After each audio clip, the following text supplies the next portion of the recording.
Afternoon dears, बात करते हैं आज गोल्ड के पोजीशन की। पहले हम फ्राइडे की एनालाइज को देख लेते हैं। प्रीवियस एनालाइज का रिव्यू देने का मकसद मैं पहले भी बता चुका हूं आपको कि किस तरह मार्केट जो है वो हमने मार्केट को एनालाइज किया था, कौन से लेवल इंपॉर्टेंट थे, कहाँ क्या देखना था और मार्केट ने किस तरह मूव किया।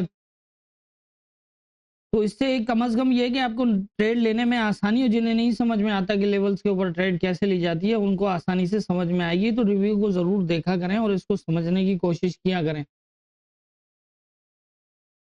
फ्राइडे को जब हमने एनालाइज किया तो 3653 के पास था और यहाँ पर मैंने पोजीशन बताई थी आपको, ये दो सपोर्ट्स एरिया, या तो ये 3646 या फिर जो है वो 3637 वाला एरिया। इन दोनों एरियाज से मार्केट बुलिश होने के चांसेस हैं। और यहाँ से इम्पोर्टेंट जो एरिया होगा वो 3674 से 80 के आसपास तक है और सेकंड जो है वो 3700 वाला एरिया है। तो यहाँ से रिजेक्ट होने के चांसेस होंगे। यहाँ पर आप देखें तो इसको ब्रेक तो किया नीचे, लेकिन यहाँ इस क्लोज नहीं दिया M15 का और इसी के ऊपर स्टे करने के बाद यहाँ से बुलिश हुआ।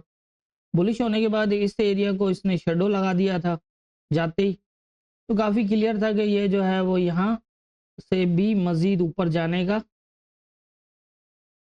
है इसका, और ये 3700 तक तकरीबन सेकंड जो है इसका रेजिस्टेंस होगा। अब देख सकते हैं किस तरह की मूवमेंट हुई। यहाँ तक मैंने बताया था कि 3700 से ज़्यादा चांसेस हैं कि ये दोबारा यहाँ आ जाए, क्योंकि यहाँ पर जो पोजीशन बनी हुई है लेवल्स को ब्रेक करता करता हुआ जा रहा है। तो चांसेस थे कि यहाँ से रिजेक्ट हो जाए। लेकिन फ्राइडे को जैसा मैंने बताया कि फ्राइडे की जो है वो मूवमेंट का ये होता है कि मार्केट क्लोजिंग वीक के क्लोजिंग की वजह से अपनी मूव्स जो है वो छोड़ देती है और मार्केट किसी वन साइडेड निकल के या फिर कहीं स्टे कर जाती है। तो इसी तरह से यहाँ भी अगर हम देखें तो यहाँ आके तकरीबन जो है वो स्टे कर गया और यहीं से ऊपर नीचे होके यहीं पे स्टे करता रहा ये। और इस एरिया को जो ये 36 तकरीबन 80 के आसपास का एरिया था, इसको दोबारा ब्रेक नहीं किया, इसी के ऊपर स्टे किया और यहाँ से फिर दोबारा बुलिश हुआ। सेकंड हमारे पास रेजिस्टेंस था, ये रेजिस्टेंस अगर ब्रेक होता है तो सेकंड हमारे पास 25 का था, जो आप देख रहे हैं कि अभी टेस्ट कर रहा है। जैसा मैंने बताया कि यहाँ से रिजेक्ट होगा या फिर यहाँ से रिजेक्ट होगा, तो इसका मकसद ये नहीं होता कि ये मैंने कहा है तो रिजेक्ट होगा। इसको आपको फॉलो करना पड़ेगा। यहाँ पर आप पोजीशन देखें, ये आके डायरेक्ट इसको ब्रेक कर दिया था पहले, हालांकि प्रीवियस टाइम में ब्रेक नहीं था, लेकिन इस यहाँ आके ब्रेक कर दिया तो अच्छे खासे चांसेस थे कि यहाँ से बुलिश होगा। और यहाँ पर अगर हम देखें तो तकरीबन जो है वो लेवल टेस्ट नहीं किया, पहले 3700 को टेस्ट नहीं किया, नीचे ही स्टे करता रहा। जब 3700 के पास गया तो ब्रेक क्लोज कर दिया। जैसा मैं पहले भी कई बार बता चुका हूं कि हमारे जो भी लेवल्स ऊपर के हैं ऑल टाइम हाई एरियाज में, ये सारे कैलकुलेटेड लेवल हैं और इनको 19-20 हो सकता है, मतलब थोड़ा बहुत लेवल ऊपर नीचे, क्योंकि जाहिर है कि एक मार्केट मूवमेंट के हिसाब से लेवल और एक फिर ऐसे लेवल जो कैलकुलेटेड हैं, लेकिन फॉलो करती है मार्केट, आप ये देख सकते हैं खुद ही। तो इसी हिसाब से जो है वो मार्केट को लेवल्स के हिसाब से फॉलो कर सकते हैं। ये थी हमारी फ्राइडे की एनालाइज और मार्केट की मूवमेंट। अब देख लेते हैं आज के इंपॉर्टेंट एरियाज क्या होंगे। आज के इंपॉर्टेंट एरियाज की अगर हम बात करें तो यहाँ पर जो 25 था वो तो ब्रेक हो चुका है। अब हमारे पास जो सपोर्ट एरिया है वो पहला ये 16 का है, इसको ऊपर नीचे ब्रेक किया हुआ है और इसके बाद जो बनता है वो 3707 से 3 का है।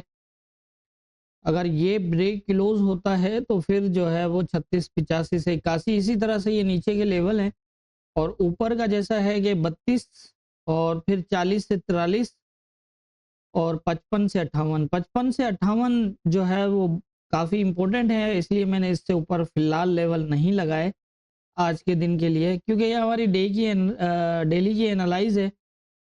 तो उसी हिसाब से जो है वो मेरे ख्याल से जो है वो ये काफ़ी इम्पोर्टेंट एरिया रहेगा। हाई में निकल सकता है, मैं ये तो नहीं कह सकता क्योंकि मैं मार्केट को तो नहीं चलाता, लेकिन मेरे ख्याल से कि ये ऐसा एरिया है कि जहां अगर ये ब्रेक भी होता है तो मार्केट इससे ज़्यादा ऊपर नहीं जाएगी, यहाँ फिर जो है वो स्टे कर जाएगी। तो यहाँ पर पोजीशन ये आपके सामने है, फिलहाल तो बुलिश होता ही नज़र आ रहा है। ये इस एरिया को भी ऊपर ब्रेक करने के बाद नीचे नहीं ब्रेक किया, इसको किया है। तो पॉसिबल है अगर तो ये नीचे आ जाता है और अगर इस एरिया को ऐसे सपोर्ट लेता है तो फिर फर्स्ट टारगेट और फिर सेकंड। ऊपर के मैं ज़्यादा आपको नहीं बताता कहाँ से रिजेक्ट होगा, क्योंकि ये मार्केट को आपको फॉलो करना पड़ेगा। मैं ये नहीं कह सकता कि इस एरिया से इस एरिया से जो है वो रिजेक्ट हो, इससे हो या फिर इससे हो, क्योंकि अगर मेरा एक अंदाज़ा तो ये है, लेकिन ये हो सकता है इससे भी रिजेक्ट हो जाए, हो सकता है इससे भी रिजेक्ट हो, ये भी हो सकता है कि इसको भी ब्रेक कर जाए, क्योंकि इस एरिया के अंदर जो है वो मार्केट पहली बार आई है, ऑल टाइम हाई एरियाज़ हैं, तो यहाँ कुछ भी हो सकता है, आपको फॉलो करना पड़ेगा। और दूसरा ये है कि अगर तो ये एरिया ब्रेक हो जाता है, इसके नीचे जो है वो क्लोज़ H1 तक का क्लोज़ लग जाता है, तो फिर ये तकरीबन किस एरिया को टेस्ट करेगा, इसको कर सकता है 7 या 8 को, और यहाँ से फिर इस तरह की पोजीशन बनेगी। मज़ीद नीचे का तो मैंने अब आपको फॉलो करना पड़ेगा, ये एरिया भी देखो टेस्टेड है, ये हो सकता है कि इस एरिया से फिर जो है वो दोबारा सपोर्ट बन जाए इस तरह। ये भी हो सकता है। फिलहाल मार्केट प्रॉपर रिजेक्ट नहीं है, क्योंकि 25 का लेवल इसने ऊपर की तरफ ब्रेक कर दिया है, तो इसलिए कुछ कह नहीं सकते। मार्केट है, कभी तो ऐसा होता है कि ये सारे कैलकुलेटेड लेवल हैं, कहीं बीच में से भी बुलिश हो सकता है, ये तो नहीं कह सकते कि यहाँ से किसी न किसी एरिया को प्रॉपर टेस्ट करेगा, लेकिन मेरा ख्याल है कि किसी न किसी एक रेजिस्टेंस एरिया को टेस्ट करना चाहिए। लेकिन वो ये है कि अगर ये ब्रेक करता है, मैंने जैसे आपको बता दिया, तो इस तरह की पोजीशन बन सकती है। ये एरिया इंपॉर्टेंट रहेगा 7 से 3 का, और अगर ये इसको भी ब्रेक कर देता है, क्योंकि अगर हम प्रीवियस टाइम में देखें तो यहाँ से जो अगर रिजेक्ट हुआ है, तो फिर ये एक लंबी सेलिंग भी की है इसने, यहाँ तक भी आया, नीचे भी आया, तो ये आपको फॉलो करना पड़ेगा लेवल टू लेवल। और इसका आसान तरीका यही है कि मार्केट अगर सपोर्ट ब्रेक कर देती है, तो अगर आप यहाँ से सेल में हैं तो ट्रेलिंग या सेल कर लें, अगर आपको होल्ड करना है तो। वैसे तो तकरीबन हमारा जो टारगेट है वो 50 पिप का है, और जबकि ये मार्केट हमारे लेवल्स के मुताबिक जो है वो 150 से 200 पिप तो आराम से मूव कर जाती है।